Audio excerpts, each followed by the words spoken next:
केंद्र की एजेंसियों का, प्रदेश की एजेंसियों का उपयोग सिर्फ और सिर्फ आवाज को दबाने के लिए किया जा रहा है। बिना समन दिए, बिना वारंट दिए किसी को उठा लेना, मुकदमा दर्ज कर लेना। ईडी का, सीबीआई का, इनकम टैक्स का लगातार भाजपा का विरोध करने वाले लोगों के ऊपर आरोपी, अपराधी साबित करने की नाकाम कोशिश कर रहे हैं। अलग अलग राज्यों में कर रहे हैं और छत्तीसगढ़ में तो बिल्कुल साबित हो चुका है। उसको न्यायालय पे पूरा भरोसा है, न्याय मिलेगा। पॉलिटिकली जो हमारा विरोध सरकार से है, व्यक्तिगत किसी से नहीं है। भूपेश बघेल जी हो या कवासी जी हो या उनके रिश्तेदार हो, हम सब परिवार के सदस्य हैं कि हम सब लोग निडरता से, मजबूती से और पूरी ताकत के साथ दुगना जोर लगा के लड़ाई लड़ते रहेंगे। चेतन बघेल जेल पहुंचे हैं, उनको अच्छी तरह से मालूम है। उसके बाद भी अगर ये बोलते हैं तो सिर्फ वो भूपेश परिवार को सांत्वना देने की बात होगी।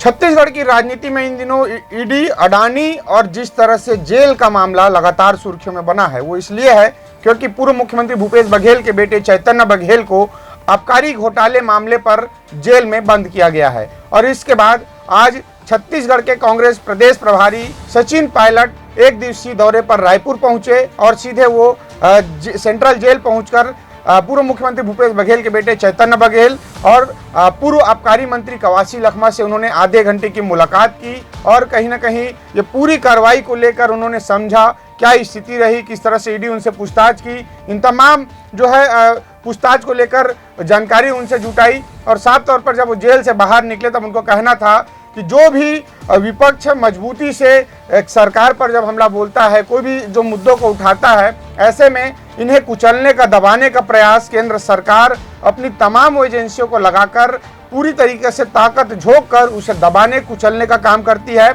और जिस तरह से पूर्व मुख्यमंत्री भूपेश बघेल के परिवार को टारगेट किया जा रहा है, उनको जिस तरह से विपक्ष को हमेशा हर मामले पर भ्रष्टाचार से लिप्त बताने की कोशिश भारतीय जनता पार्टी की षड्यंत्र के तहत किया जा रहा है। और इसी आरोप को लेकर मुख्यमंत्री विष्णुदेव साय ने कहा कि जिस तरह से यह टारगेट का आरोप लगा रहे हैं, लेकिन चैतन्य बघेल किस मामले पर जेल गए हैं उन्हें भी पता है, लेकिन वो सिर्फ बघेल परिवार को सांत्वना देने की यह कोशिश कर रहे हैं। छत्तीसगढ़ के पूर्व मुख्यमंत्री भूपेश बघेल जी के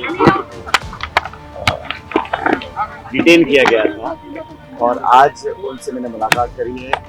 हम सब लोग, नेता प्रतिपक्ष चंद्रदास बहन जी, हमारे दोनों सचिव एआईसीसी के, हम मिलने गए थे।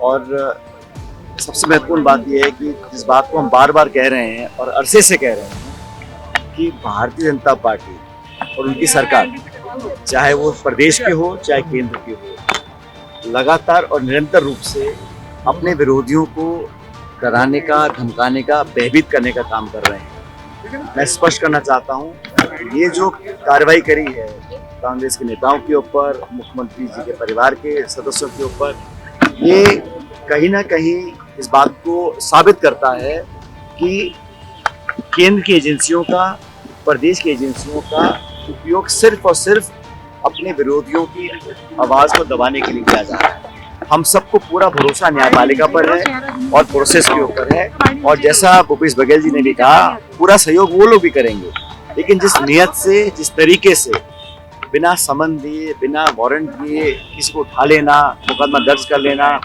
और ईडी का, सीबीआई का, इनकम टैक्स का लगातार भाजपा का विरोध करने वाले लोगों के ऊपर और खासकर कांग्रेस के नेताओं को टारगेट कर किया जा रहा है। जो भी प्रक्रिया है वो एक न्यायिक प्रक्रिया होगी, जांच पड़ताल होगी, इसके लिए हम सब खुले हैं।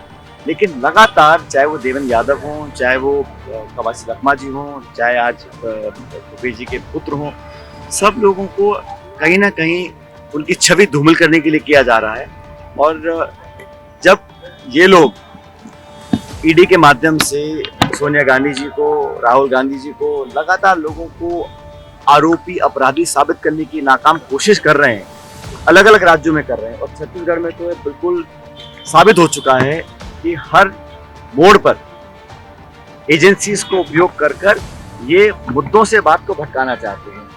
करप्शन के खिलाफ, मिस गवर्नेंस के खिलाफ, लॉ एंड ऑर्डर के खिलाफ और एक तरफा जो उद्योगपतियों की जेब भरने का काम भाजपा करती आ रही 11 सालों से और यहाँ छत्तीसगढ़ में कर रही है, उसके खिलाफ जो भी बात उठाएगा उसको इस प्रकार का अंजाम भुगतना पड़ेगा, ये साबित करना चाहते हैं। लेकिन पूरी पार्टी, कांग्रेस का नेतृत्व और भूपेश बघेल जी भी, हम किसी से डरने वाले नहीं हैं।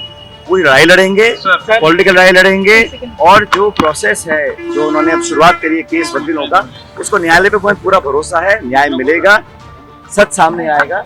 कि मैं इतना कहना चाहता हूँ कि हमारी पार्टी इस बात से अब बिल्कुल संतुष्ट है और समझ चुकी है कि पूरे देश में, चाहे मोदी जी की सरकार हो, चाहे प्रदेश की सरकार हो, उनका ध्यान सिर्फ ये है कि कैसे अपने वैचारिक विरोधियों का मनोबल गिराया जाए, उन पर केस दागे जाएं, उनके छापे डाले जाएं, उनके चरित्र को धूमिल करने की कोशिश की जाए।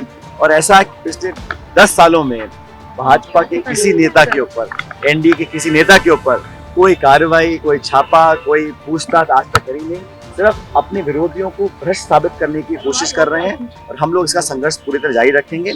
आज मैं लोगों से मिला हूँ, जी के पुत्र से मिला हूँ, कवासी लखमा जी वहाँ थे, और हमने उनको कहा कि आप अपनी कार्रवाई करते रहें पॉलिटिकली। जो हमारा विरोध सरकार से है, व्यक्तिगत किसी से नहीं है, लेकिन जो लचर स्थिति प्रदेश में बनी हुई है, जंगल काटे जा रहे हैं, उद्योगपतियों की जेब भरने का काम ये सरकार कर रही है, और सारी परंपराएं, मर्यादाएं, कानून को ताक पे रख कर किया जा रहा है, उसका विरोध हम करते रहेंगे। सर बीजेपी लेकिन कह रही है कि भूपेश बघेल के बेटे तो कुछ है नहीं, इसके बावजूद जो कांग्रेस क्यों सामने आ रही है इतना? भूपेश बघेल जी हो या कवासी जी हो या उनके रिश्तेदार हो, हम सब परिवार के सदस्य हैं, और हम सब जानते हैं किसी के परिवार के सदस्य को अगर कोई टारगेट कर रहा है तो किस लिए कर रहा है। मैसेज सिर्फ देने की बात नहीं है, सब समझते हैं। लेकिन ये अगर कांग्रेस का जो नेतृत्व है, चाहे वो दिल्ली में हो चाहे छत्तीसगढ़ में हो, उनको टारगेट करने की कोशिश की जा रही है, और ये आक्रमण और ये जो कार्रवाई करी है, ये इनके पुत्र को देखकर नहीं करी है, ये तो उनको टारगेट करने की कोशिश की जा रही है। उनके कांग्रेस के तमाम नेताओं को ये संदेश देने की कोशिश कर रहे हैं कि आप अगर आवाज बुलंद करोगे, आपका भी अंजाम यही होगा। और मैं बताना चाहता हूं इस प्रदेश का प्रभारी होने के नाते अखिल भारतीय कांग्रेस कमेटी की तरफ से कि हम सब लोग निडरता से, मजबूती से और पूरी ताकत के साथ दुगना जोर लगा के लड़ाई लड़ते रहेंगे। सर, ये दीपक बैन ने चिट्ठी लिखी है उपराष्ट्रपति, दीपक बैन ने चिट्ठी लिखी है उपराष्ट्रपति को लेकर, क्या कांग्रेस जो है बीजेपी को सपोर्ट कर रही है? जो प्रदेश अध्यक्ष जी ने कहना था वो खुद कह चुके हैं, इसके आगे मुझे कुछ नहीं कहना। नहीं तो आप लोगों का सपोर्ट, एआईसीसी का सपोर्ट है क्या? सर लेकिन जो है उनके बयान से ऐसा लग रहा है कि कांग्रेस जो है बैकफुट पे कोई बैकफुट फ्रंट फुट की बात नहीं है। उन्होंने उसके बाद क्लैरिफिकेशन दिया, उन्होंने किस सोच के साथ और लोगों के नाम किस सोच के साथ उन्होंने कहा था, वो पूरा उनका आप स्टेटमेंट देख लिया, आप समझ जाए। मैंने कहा जो कुछ भी दीपक बैज जी ने कहा अपनी चिट्ठी के बारे में, वो स्वतः ही स्पष्ट है, उनके वीडियो में देख लीजिए। क्या करें? सवाल उठा रही जेल मुलाकात को लेकर, क्या? बीजेपी के विधायक ने कहा है कि जिस तरह से प्रदेश प्रभारी चिंता कर रहे हैं, उन्हें परिवारवाद की चिंता है कांग्रेस। सर आप भी सम्मिलित, कांग्रेस का हर एक कार्यकर्ता, कांग्रेस का समर्थक हमारे परिवार का हिस्सा है।